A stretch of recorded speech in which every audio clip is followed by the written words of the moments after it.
कार्तिक पुजारी मन में सोचने लग जाते हैं। अब मैं वर्चस्विनी को कैसे बताऊं कि मेरा मकसद तारा की आवाज वापस लाना नहीं है बल्कि कुछ और है। मैं 2 सालों से एक दूसरे ही कार्य में लगा हुआ हूँ। कार्तिक पुजारी जब वर्चस्विनी के सवाल का कुछ जवाब नहीं देते हैं तो वर्चस्विनी फिर कार्तिक पुजारी से अपनी बात पर जोर देते हुए कहती है, आप चुप क्यों हैं पुजारी जी?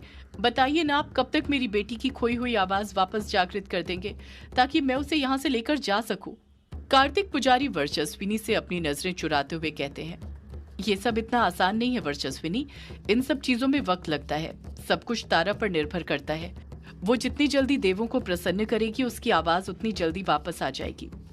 वर्चस्विनी कुछ और कहती है उससे पहले ही वहां पर तारा आ जाती है, जो कि नहाकर आराधना करने के लिए पूरी तरह तैयार हो गई थी। जब वर्चस्विनी की नजर तारा पर पड़ती है तो वो बस उसे देखती ही रह जाती है। आज तारा 2 सालों में पहली बार खुद से तैयार हुई थी, वरना वर्चस्विनी को ही उसे हमेशा तैयार करना पड़ता था। वर्चस्विनी तारा को देखते हुए ममता भरी आवाज में कार्तिक पुजारी से कहती है, आप सही कह रहे थे पुजारी जी, मेरी तारा बेटी सच में अब बड़ी हो गई है। कार्तिक भी तारा को देखकर गर्व के साथ कहते हैं, मुझे तुम पर पूरा भरोसा था तारा कि तुम खुद स्वयं सब कुछ कर लोगी। आखिर तुम मेरी शिष्य जो हो, महादेव की कृपा तुम पर अभी भी बनी हुई है। तारा मुस्कुराने लग जाती है पर चाहते हुए भी कुछ कह नहीं पाती है। कार्तिक पुजारी तारा से कहते हैं, अब हमें और विलंब नहीं करना चाहिए तारा बेटी, वैसे ही काफी विलंब हो चुका है, चलो मेरे साथ। इतना कहकर कार्तिक पुजारी तारा के साथ कुटिया से बाहर जाने लग जाते हैं। तारा भी उनके साथ जाने लग जाती है। वर्चस्विनी कुटिया के अंदर ही रहती है। जब कार्तिक पुजारी तारा को लेकर मंदिर की सीढ़ियों के पास पहुंचते हैं तो देखते हैं कि दूसरी तरफ से बिंदु भागते हुए उनकी तरफ आ रही थी। इस वक्त भी उसने अपने हाथ में एक छोटी सी बांस की टोकरी पकड़कर रखी हुई थी। जैसे बिंदु कार्तिक पुजारी के पास पहुंचती है, हांफते हुए तुरंत बोल पड़ती है, ये लीजिए पुजारी जी, मैं 108 गुड़हल के फूल की माला ले आई।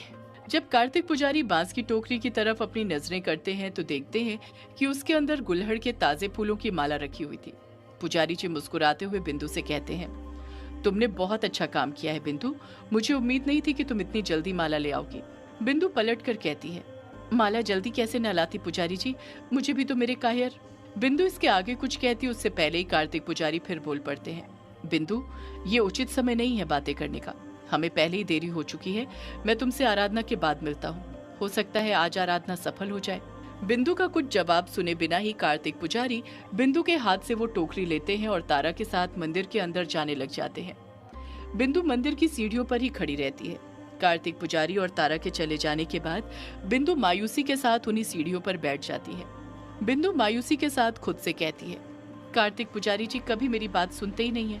मैं जब भी कायर का जिक्र करती हूँ वो हमेशा मेरी बात को काट देते हैं। अब मैं उन्हें कैसे बताऊं, कायर ही तो मेरा सब कुछ था, उसके बिना मुझे मेरी ये जिंदगी नहीं लगती। ऐसा लगता है जैसे सब कुछ खत्म हो गया हो। प्यार से ही जिंदगी है और प्यार के बिना जिंदगी नहीं है।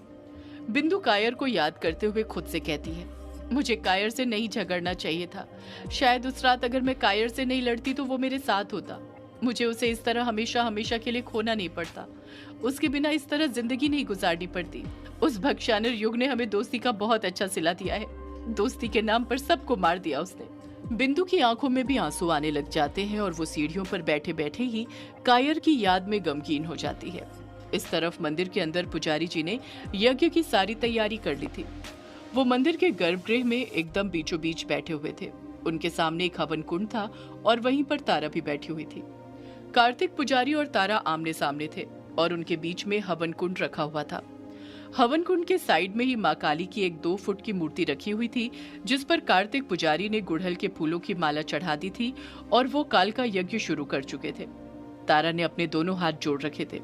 कार्तिक पुजारी मंत्र का जाप करते हुए यज्ञ में आहुति डालने लग जाते हैं। तारा के होंठ तो हिल रहे थे पर उसके मुंह से कोई आवाज नहीं निकल रही थी। उसके चेहरे के एक्सप्रेशन देखकर ऐसा लग रहा था जैसे कार्तिक पुजारी ने उसे भी मन ही मन मंत्र का जाप करने का निर्देश दिया हो और तारा भी अपनी पूरी कोशिश कर रही थी उन मंत्र को बोलने की। कार्तिक पुजारी मंत्र का जाप करते हुए कहते हैं, ओम जयंती मंगला काली भद्रकाली कपालिनी दुर्गा क्षमा शिवा धात्री स्वाहा स्वधा नमो अस्तेते। कार्तिक पुजारी लगातार मंत्र का जाप करते जा रहे थे और यज्ञ में आहुति डालते जा रहे थे। कार्तिक पुजारी के साथ ही तारा भी मंत्र का जाप करने की कोशिश करते हुए हवन कुंड में आहुति डालती जा रही थी। जब मंत्रों का जाप खत्म हो जाता है तो कार्तिक पुजारी तारा को कहते हैं, तारा बेटी, अपने बगल में रखे शंख को उठाओ और उसे बजाओ। तारा अपना हाथ अपने अगल बगल फेरती है तो एक बड़ा सा शंख उसके हाथ लग जाता है जो उसके बगल में ही रखा हुआ था। तारा उस शंख को उठाती है और एक लंबी सांस अपने सीने के भीतर खींचते हुए उसे बजाने की कोशिश करने लग जाती है। कार्तिक पुजारी भी बड़ी उम्मीद के साथ तारा की तरफ देखने लग जाते हैं। तारा शंख बजाने की कोशिश तो करती है पर बजा नहीं पाती है। कार्तिक पुजारी फिर एक बार तारा को शंख बजाने के लिए कहते हैं पर तारा हर बार नाकाम रहती है। जैसे जैसे वक्त बीतते जा रहा था, कार्तिक पुजारी की उम्मीदें टूटते जा रही थी। उनका चेहरा मायूसी के साथ लटकते जा रहा था। कुछ देर बाद ही जब हवन कुंड की लौ कुछ कम हो जाती है तो कार्तिक पुजारी खुद ही अपनी जगह पर से उठ जाते हैं। कार्तिक पुजारी तारा से कहते हैं, तुम यहीं पर बैठकर आराधना करो तारा बेटी, तुम्हारी आराधना भी समाप्त नहीं हुई है। माँ काली शायद मेरी नहीं तुम्हारी पुकार सुनना चाहती है, तभी आराधना सफल हो पाएगी। मैंने 2 सालों में जो जो मंत्र तुम्हें सिखाए हैं, तुम खुद से उन मंत्रों का जाप करते हुए शंख बजाने का प्रयास करती रहो। तारा कार्तिक पुजारी के सिखाए उन मंत्रों को याद करती है और मंत्रों का जाप करने लग जाती है। वो उन मंत्रों का जाप करने में खो जाती है। कार्तिक पुजारी अगले ही पल मंदिर से निकलने लग जाते हैं। इधर कार्तिक पुजारी जब मंदिर के बाहर पहुंचते हैं तो देखते हैं कि बिंदु सीढ़ियों के पास ही मायूसी के साथ अपना सिर नीचे करके बैठी हुई थी। कार्तिक पुजारी बिंदु को पीछे से ही आवाज लगाते हुए कहते हैं, अरे बिंदु बेटा, तुम अभी तक यहीं पर बैठी हुई हो? कार्तिक पुजारी की आवाज सुनकर बिंदु तुरंत सीढ़ियों पर से उठने लग जाती है। बिंदु की आंखों में मोटे मोटे आंसू थे। वो अपने हाथों से उन आंसुओं को पोंछने लग जाती है, पर तब भी कार्तिक पुजारी की बिंदु की आंखों के उन आंसुओं पर नजर पड़ ही जाती है।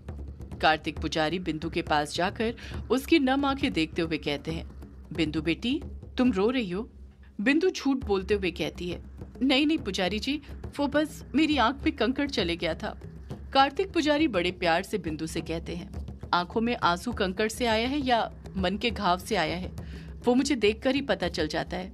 बिंदु बेटी, तुम मुझसे झूठ नहीं बोल सकती हो। इन 2 सालों में काफी अच्छे से जान गया हूँ मैं तुम्हें।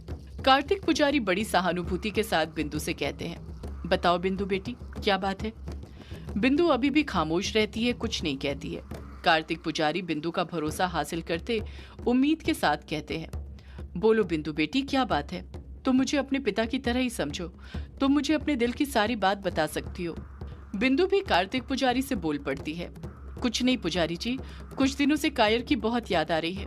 हमेशा उसी के ख्यालों में खोई रहती हूँ। हर जगह मुझे वही दिखता है, ये जानते हुए भी कि वो मुझसे हमेशा हमेशा के लिए दूर हो गया है। अब मैं चाह कर भी उसकी नहीं हो सकती। कार्तिक पुजारी बड़े प्यार से कहते हैं, जीवन में कभी कभी ऐसा होता है बिंदु, कायर तुमसे भले ही दूर हो गया हो पर वो तुम्हारे दिल के आज भी करीब है। यही कारण है कि वो तुम्हें हर जगह नजर आ रहा है। यही उसके लिए तुम्हारा सच्चा प्रेम है। बिंदु की आंखें एक बार फिर से नम हो जाती हैं। कार्तिक पुजारी फिर बोल पड़ते हैं, अपने आप को संभालो बिंदु और कोशिश करो कि आंसू ना बहाओ, क्योंकि आंसू बहाने से मन हल्का हो जाता है और मन हल्का होने से अंदर की बदला लेने की आग भी कम हो जाती है। और तुम्हें उस आग को कम नहीं होने देना है बल्कि बढ़ाए रखना है, ताकि जब कायर की जान लेने वाला तुम्हारे सामने खड़ा हो तो तुम बिना किसी दया के उसका अंत कर सको। तुम जानती हो ना तुम्हारे कायर के साथ किसने क्या किया है? बिंदु गुस्से के साथ कहती है, मेरे कायर को मुझसे जुदा करने वाले को मैं कैसे भूल सकती हूँ पुजारी जी? ये सब किया धरा उस युग का ही है। मैं उसे अपना कितना अच्छा दोस्त समझती थी और उसी ने मेरे कायर को मार दिया। कायर को क्या, उसने तो सबको मार दिया। इतना कहकर बिंदु कस कस कर रोने लग जाती है। बिंदु रोते हुए ही फिर से बोल पड़ती है, अब मेरा इस जहान में कोई नहीं बचा। मेरी माँ को भी उस रात उन मुर्दों ने मार दिया और फिर बाद में उस युग ने मेरे कायर को। मैंने कायर को कितना समझाया था कि वो ग्रेवयार्ड कोठी ना जाए। युग भक्षानर बन चुका है पर उसने मेरी एक नहीं सुनी। और आपने देखा ना पुजारी जी, उस युग ने क्या किया मेरे कायर के साथ, मार दिया उसे भी। उस रात से वो कभी वापस नहीं आया। कार्तिक पुजारी बिंदु को फिर समझाने की कोशिश करते हुए कहते हैं, मैंने कहा ना बिंदु बेटी, ऐसे रो मत, अपने आंसुओं को संभाल कर रखो। तुम्हें इन्हीं आंसुओं से आग बनानी है जिसमें तुम्हें युग को जलाकर राख कर देना है। बिंदु रोते हुए ही कहती है, पूरे 2 साल हो गए हैं उस दिन का इंतजार करते करते पुजारी जी। रोज रात मुझे सपना आता है जिसमें युग मुझसे मेरे कायर को जुदा कर रहा होता है। वो दिन कब आएगा पुजारी जी, जिस रात मैं युग को उसकी यामिनी से जुदा करूंगी? कार्तिक पुजारी जी मंदिर की तरफ देखते हुए कहते हैं, अब वो दिन तारा ही ला सकती है बिंदु। बस एक बार तारा के साथ जिस लक्ष्य को हासिल करने में हम लगे हैं उसमें कामयाब हो जाए, उसके बाद सब कुछ बदल जाएगा। बिंदु खामोश रहती है, कुछ नहीं कहती है।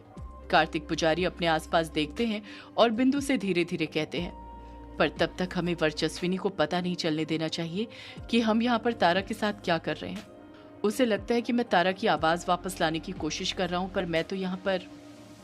इतना कहकर कार्तिक पुजारी खुद चुप हो जाते हैं। बिंदु फिर कहती है, बिल्कुल चिंता मत कीजिए पुजारी जी, वर्चस्विनी जी को इस बारे में भनक तक नहीं लगेगी। 2 साल से जैसे चलता आ रहा है अब आगे भी वैसे ही चलते रहेगा। कार्तिक पुजारी बिंदु की तरफ देखते हुए बड़े प्यार से उसके सिर पर अपना हाथ रखते हैं और उसे आशीर्वाद देने लग जाते हैं। रात हो चुकी थी और रज्जन काला झाड़ी जंगल के अंदर भटक रहा था। रज्जन पहले की तरह जवान हो चुका था, ठीक वैसा ही जैसा वो तब था जब वो यक्षिण लोक से पृथ्वी लोक पर आया था। रज्जन शारीरिक तौर पर तो बलवान लग रहा था, पर उसे देखकर ऐसा लग रहा था जैसे वो अंदर से टूटा हुआ हो, उसे खुद के बदन से भी नफरत होती हो। रज्जन मायूसी के साथ काला झाड़ी जंगल के अंदर अपने कदम आगे बढ़ाए जा रहा था। रज्जन खुद से बात करते हुए कहता है, सारी गलती मेरी ही है। मुझे उस रात यामिनी को सच्चाई बतानी ही नहीं चाहिए थी।